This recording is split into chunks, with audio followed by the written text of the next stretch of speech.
Assalamualaikum pendamping. Bagaimana kabarnya hari ini?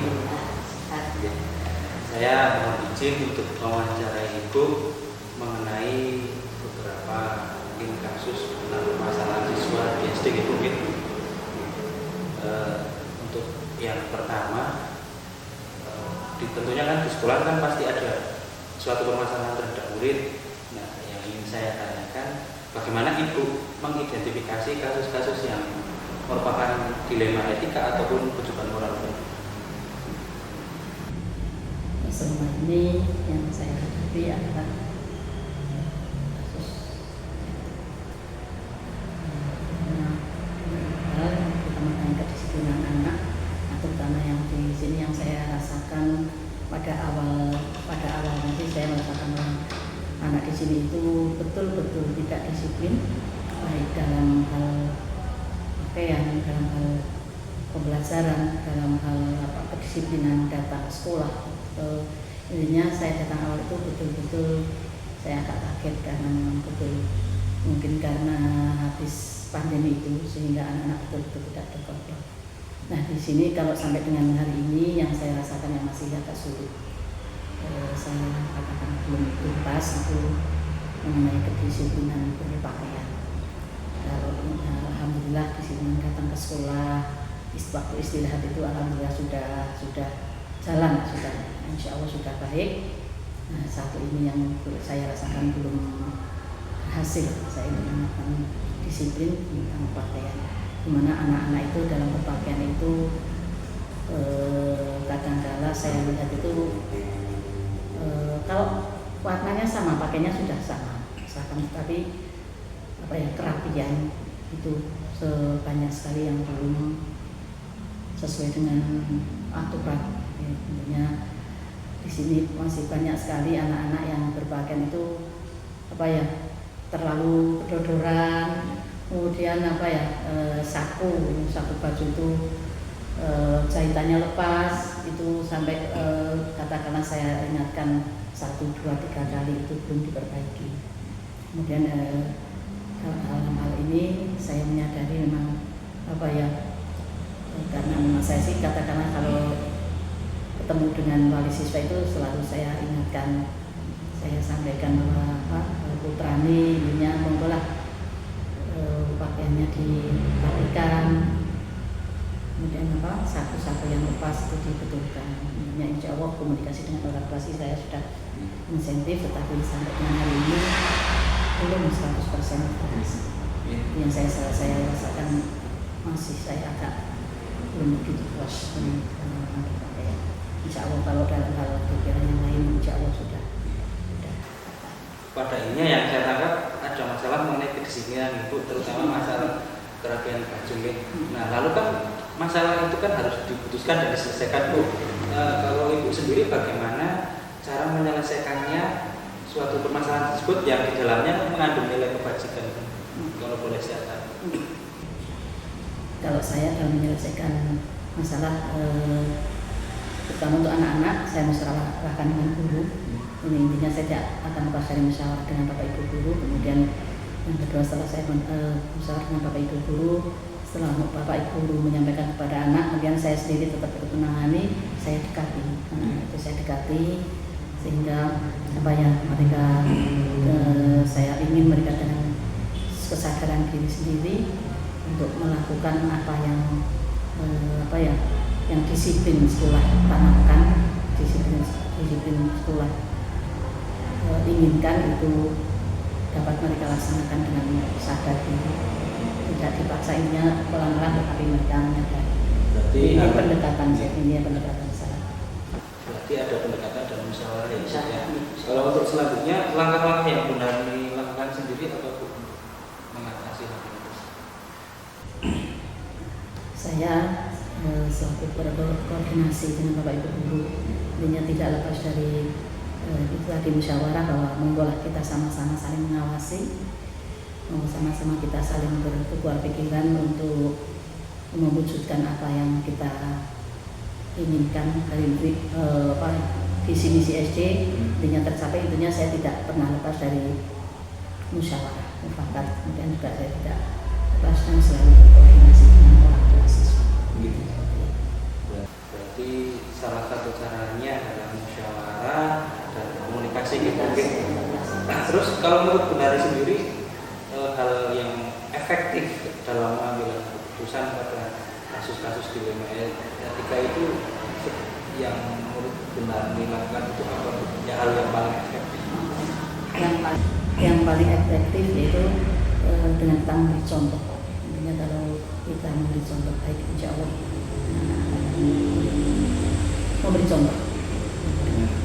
Dan tidak bosan-bosannya kita selalu yang namanya anak kita sentuh dengan kasih sayang, insya Allah kita akan luluh. Kalau kita hanya melibatkan disiplin yang kaku, mereka akan malahan tambah kaku. Intinya kita luluh. Kasih sayang sebagai anak, seperti orang tua dan anak. Berarti ada kasih sayang di dalamnya ya Bu. Bu Nani sendiri kalau saya ketika mengambil keputusan ada tantangan tidak Bu? Ada metode? Pasti lah. Namanya mengambil keputusan itu meskipun pada akhirnya bisa jalan, tapi pada prosesnya itu masih ada tantangannya. Contohnya saja dengan Bapak Ibu guru, apabila ada suatu kasus saya musyawarahkan, itu ada Bapak Ibu guru yang mungkin tidak sejalan dengan pikiran saya, cara saya, mereka menyampaikan ya katakanlah ada beberapa tantangan, saya anggap itu bukan halangan, bukan tantangan, tapi mereka usul hanya kadangkala mungkin karena dalam penyampaiannya itu Bapak Ibu mungkin lain dengan yang yang Bapak Ibu terima, lain dengan yang saya sampaikan. Jadi penerimaannya macam-macam sehingga Bapak Ibu dalam menyampaikan pendapat atau saran itu juga kadangkala tidak sesuai dengan yang saya inginkan. Jadi intinya kadangkala baik Bapak Ibu guru itu menyampaikannya tujuannya baik, tetapi dalam penyampaiannya itu kadangkala ini intinya apapun kita laksanakan, kita musyawarahkan, pokoknya musyawarah untuk mufakat, musyawarah secara kekeluargaan seperti di rumah Pak. Jadi ada unsur kekeluargaan ya dalam menyelesaikan suatu permasalahan. Terus untuk yang selanjutnya, apakah Ibu punya jadwal dalam menyelesaikan masalah-masalah tertentu? Kalau misalkan punya itu bagaimana prosedurnya? Kalau yang benar dilakukan?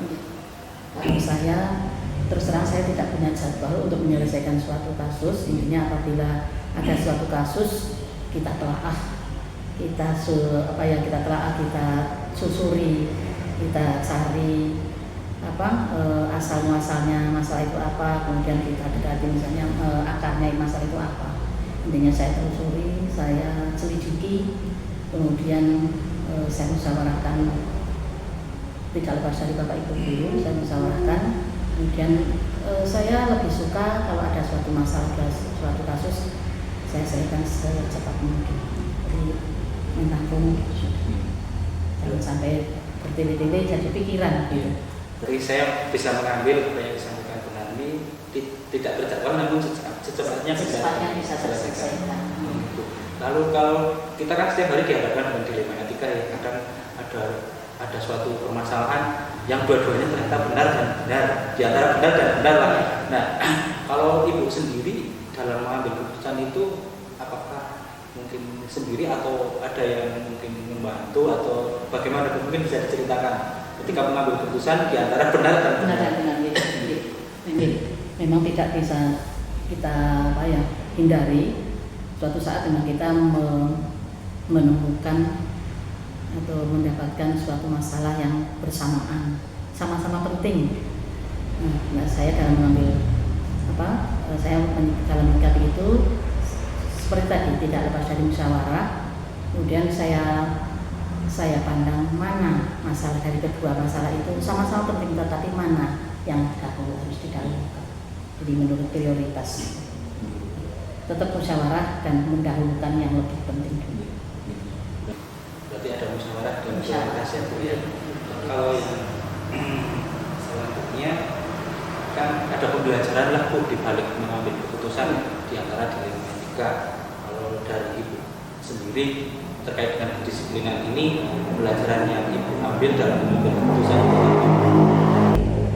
dengan seringnya ada masalah, dengan seringnya saya harus mengambil keputusan, itu menambah menambah kedewasaan saya. Saya sudah tua, tapi menambah kedewasaan dalam berpikir kalau memang kita itu tetap harus bisa mengambil keputusan dengan belajar cara berpikir akan matang, Pak. Jadi dengan selalu menghadapi masalah, menghadapi dilema kita dengan sendirinya dalam berpikir, dalam mengambil, Pak, kita akan matang. Insya Allah yang akan keputusan yang akan diambil itu tidak akan merugikan orang lain, tidak akan merugikan siapapun.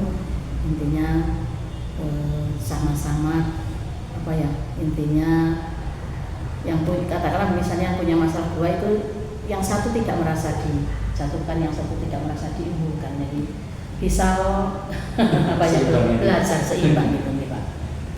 Ya Ibu, terima kasih atas waktu yang diberikan Ibu. Saya suka sekali nih dengan jawaban closingnya Bu Narni, mendewasakan kita terhadap setiap pengambilan keputusan dalam masalah. Sekali lagi terima kasih sekali ya Bu Narni sudah menyempatkan waktunya untuk bersama saya belajar. Insya Allah saya kedepannya ya akan tidak lupa lah momen ini dan akan mencontoh Ibu sebagai teladan saya dalam belajar ke depan.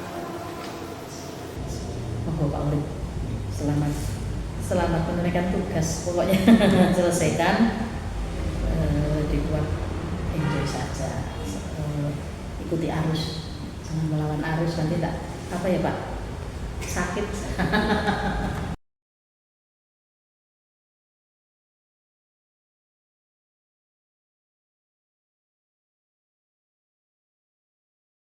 Assalamualaikum Pak Sigit.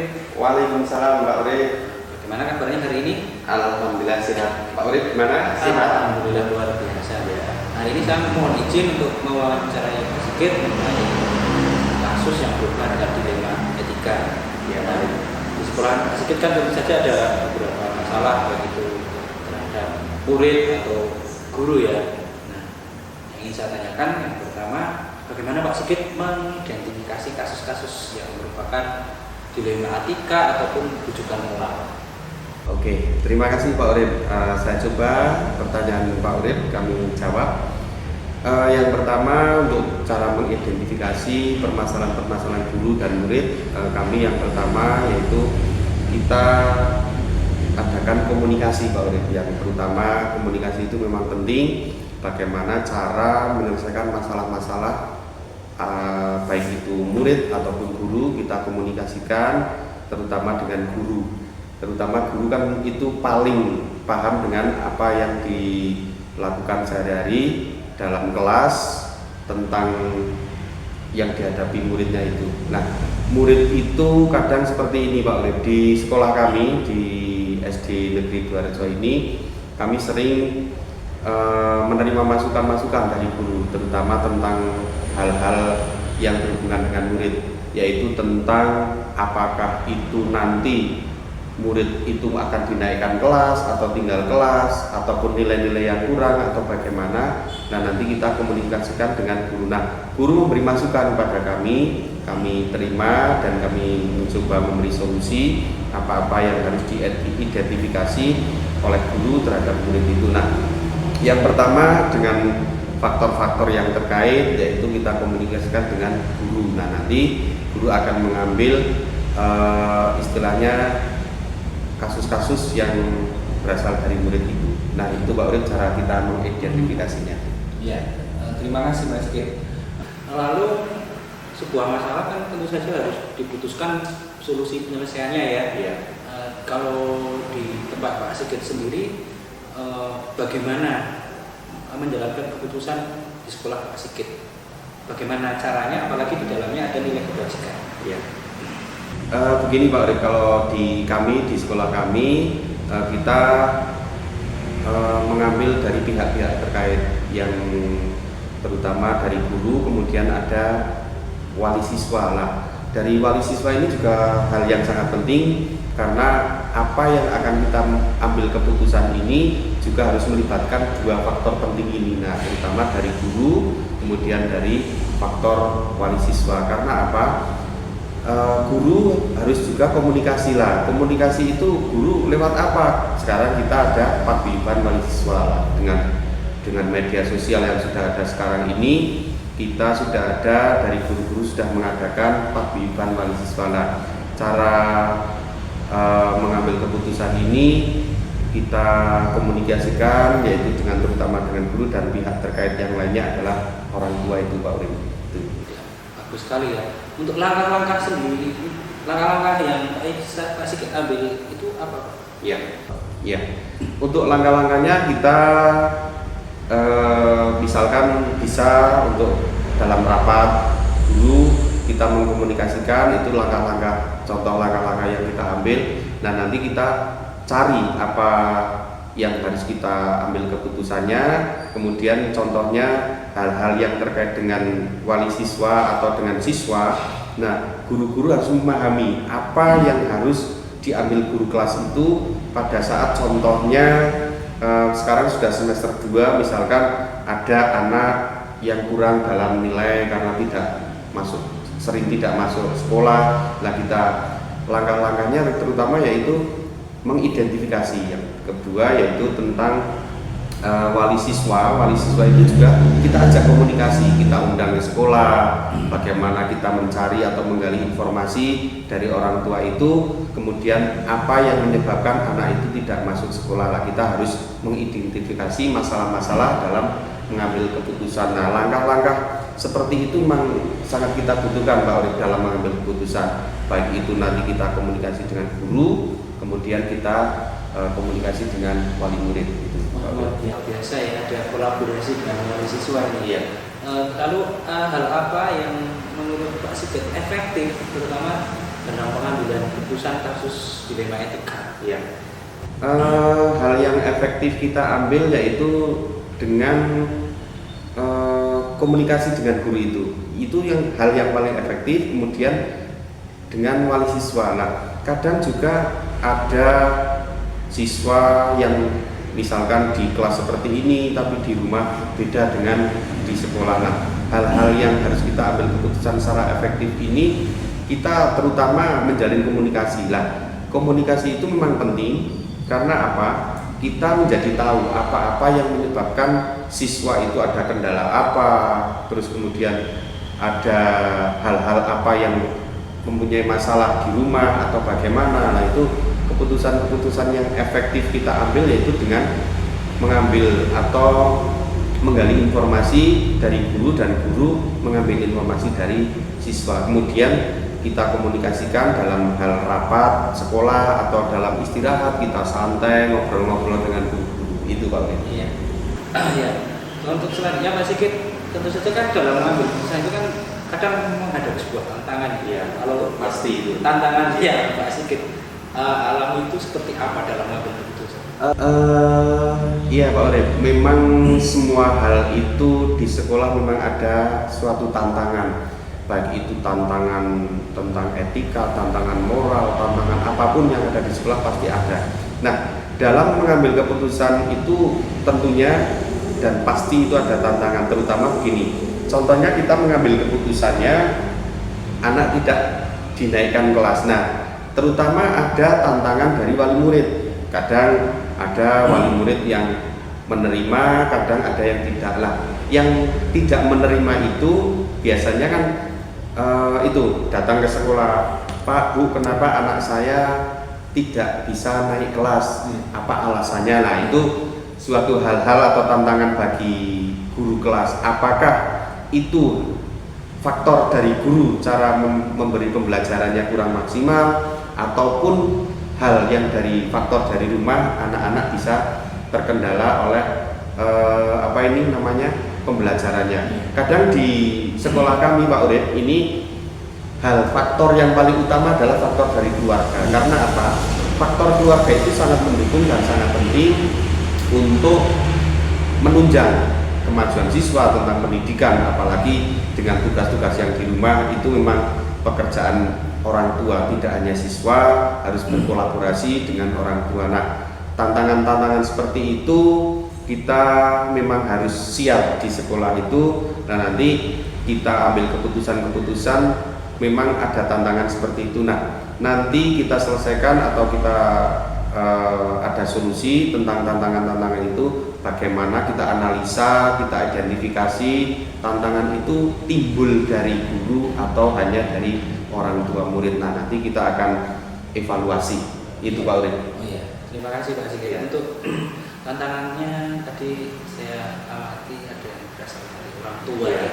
Untuk selanjutnya dalam menyelesaikan masalah itu Pak Sigit ada penjadwalan tertentu tidak? Ya, kita seminggu sekali misalkan Pak Urip mengadakan refleksi dengan guru-guru. Nah, nanti dari refleksi itu kekurangan apa dari guru itu biar disampaikan guru yang bersangkutan, tidak harus dari kepala sekolah atau guru yang lain. Jadi untuk tantangan-tantangan kita dari guru itu akan menyampaikan diri bahwa kekurangan saya dalam pembelajaran apa, misalkan faktor keluarga. Nah, anak-anak ditanya satu-satu setelah pembelajaran, diambil refleksinya, apa yang kurang dari anak harus direfleksikan dengan guru itu. Nah, nanti dari refleksi itu akan ada solusi dari baik itu kepala sekolah atau teman sejawat atau guru yang lain itu. Jadi nanti kita dijadwalkan refleksi seminggu sekali, kita ngumpul bersama, duduk bersama, enjoy saja. Terus nanti kita buat semacam obrolan santai seperti itu untuk refleksinya. Begitu Pak Urip. Ya, terima kasih Pak Sigit. Yang selanjutnya berarti ada semacam penjadwalan ya, ada refleksi. Ya. Untuk dalam mengambil keputusan itu Pak Sigit apakah sendiri atau ada faktor-faktor yang membantu Pak Sigit? Oke. Kita dalam mengambil keputusan di SD kami atau di sekolah kami Pak Urip, kita melibatkan dengan guru atau berkolaborasi dengan guru, karena kita tidak mengambil keputusan yang sepihak. Kita harus mengkomunikasikan dengan guru apa-apa yang harus diambil keputusan, ini baik atau tidaknya, ini benar atau tidaknya. Jadi kita berkolaborasi dengan guru, dan nanti dari guru-guru ada masukan-masukan, ini seperti ini, harusnya seperti ini. Nah, kita tampung masukan-masukan dari guru, bagaimana cara atau ada beberapa cara yang kita ambil keputusannya. Nah, nanti dari kepala sekolah sendiri bisa mengambil keputusannya dengan mengambil informasi atau gagasan-gagasan atau ide-ide dari guru-guru secara kolaborasi itu Pak Urip. Berarti ada unsur kolaborasi di dalamnya ya, itu luar biasa dalam pengambilan keputusan yang Pak Sigit lakukan. Untuk yang selanjutnya dari perbincangan kita dari awal akhir dalam menentukan sebuah keputusan, pembelajaran apa yang Pak Sigit peroleh ketika Pak Sigit berusaha memutuskan kasus yang berhubungan dengan dilema ini? Ya. Ada memang beberapa kasus dilema etika, mengambil keputusan ini benar dan ini benar, itu memang dilematis. Dimanapun kita tempatnya ya memang kita pasti ada dilema. Contohnya dari sekarang kelas berubah menjadi fase. Nah, fase A, ada fase B. Nah, sekarang untuk kelas 1 termasuk fase A.